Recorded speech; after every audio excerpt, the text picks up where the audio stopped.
Big expansion plan for the U-Conn Medical Center in Farmington is only a few days old now, but there has already been some big backlash. And it's not just coming from Republicans. Members of his own political party are saying slow down, that it's a lot of money. Our chief Capitol correspondent Mark Davis live at our Hartford newsroom tonight with more on those complaints. Mark? Hi, Darren and Sonia. Good evening, everyone from the Hartford newsroom. This is the fifth plan for the University of Connecticut Medical Center in Farmington in recent years, so it's no wonder that some lawmakers are weary and cautious.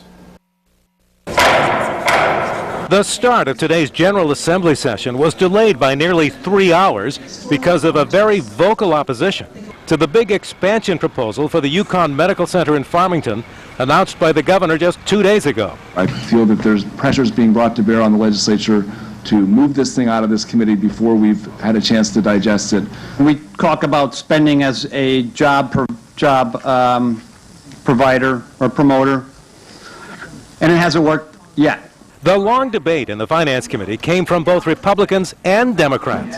That's a hell of a lot of money on a half hour's notice.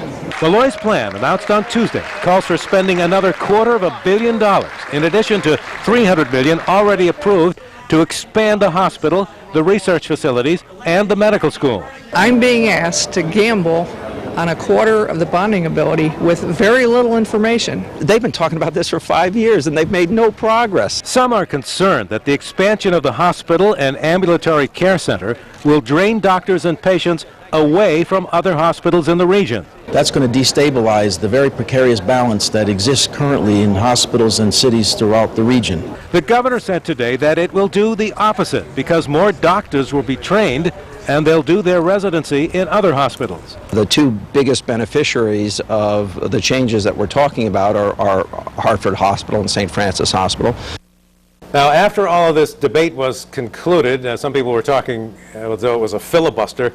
The committee did finally approve this, the Finance Committee approving it 31-19, so it has been moved along, but it's quite clear that Governor Malloy has some more selling to do, especially to members of his own party on this big plan for the U-Conn Medical Center. Live from the Hartford newsroom, Mark Davis, News 8.